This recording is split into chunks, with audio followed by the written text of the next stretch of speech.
back to the channel. How you been? I hope things have been good. Let's chat for a little bit.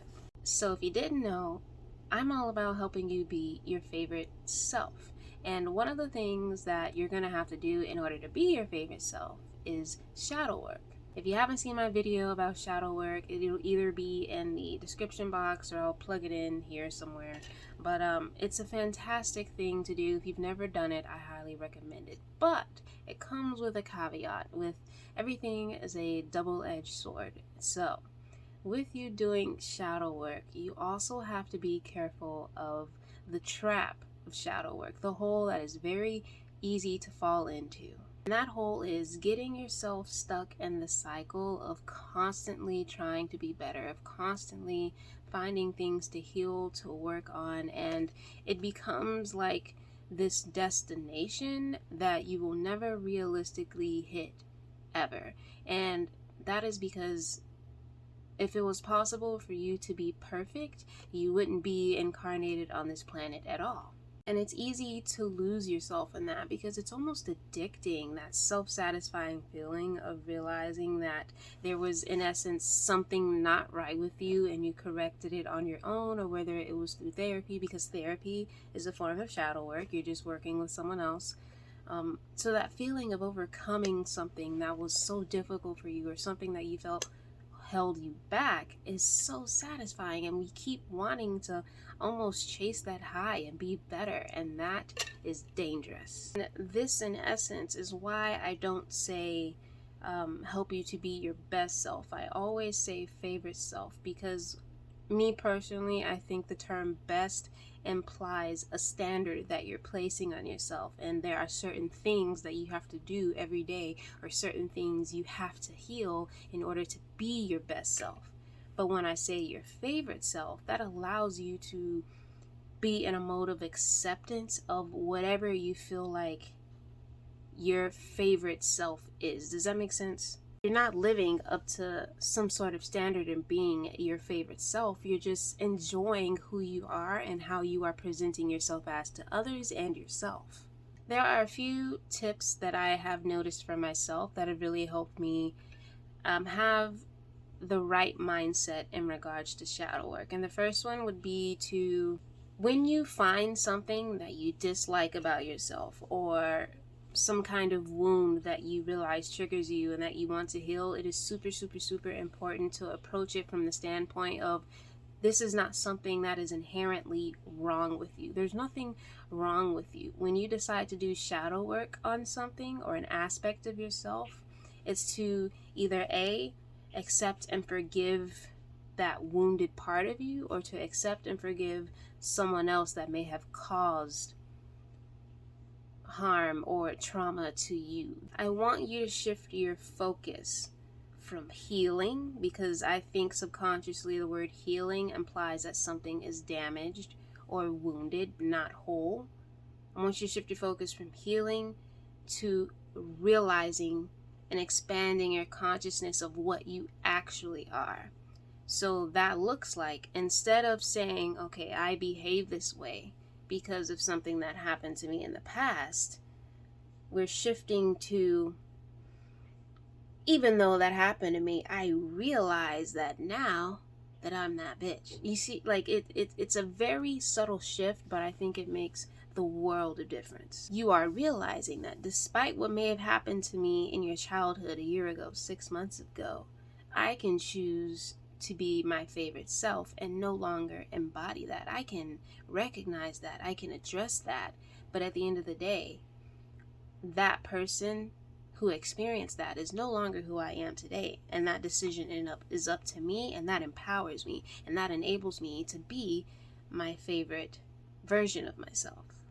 I really should have sat down and scripted this video, but I hope I'm making sense so far. The second thing that really helped me with shadow work and not falling into the hole of being perfectionist about it is realizing that in order to do shadow work, I don't have to understand every aspect and every little thing that has contributed to the behavior that I'm trying to change right now.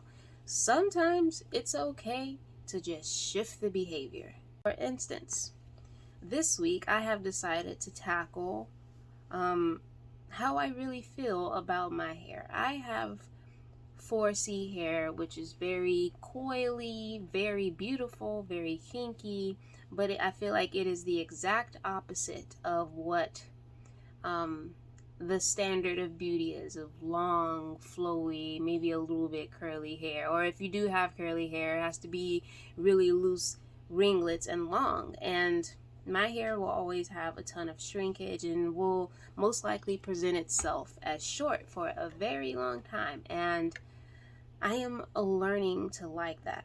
Now, I could go back into my past and look at my childhood and how TV contributed to what I grew up with and all that kind of stuff, but you know what, I don't feel like doing that, and I don't have to, and that is okay. I don't have to take this long, in-depth emotional journey to always address something within, because one, that's exhausting, and two, like, I feel like we give more power to things in our past sometimes by making it this long, drawn out process, when literally I can just decide, you know what, I'm gonna start liking my hair. I love my hair. My hair is so worthy of being loved because of XYZ, right? So just making it short and simple sometimes is the way to go, and it makes a difference. I think also not making healing and like personal growth a characteristic trait of who you are.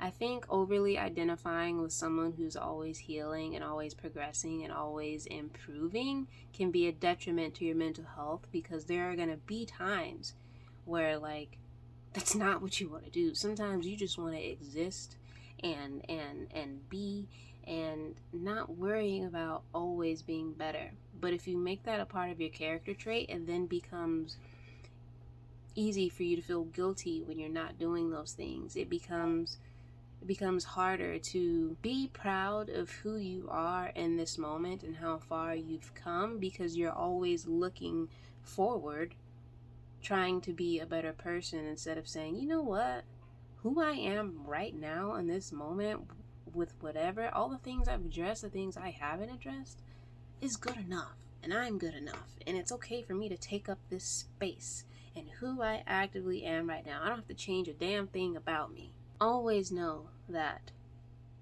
you're your favorite self right now, and the only difference of you being your favorite self is the decision, is the act of choice, is to say, I'm good right now. I don't have to do anything to be my favorite self. All I have to do is think to myself today, you know what, I'm my favorite person right now.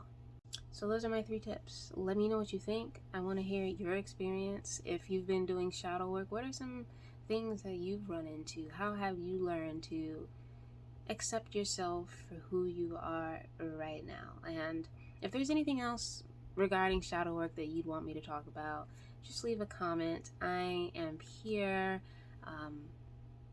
And I'm really in the mood to serve these days. I love talking about this stuff. I'm going on a little bit of a rant, so if you got what you needed, then I will see you in the next video.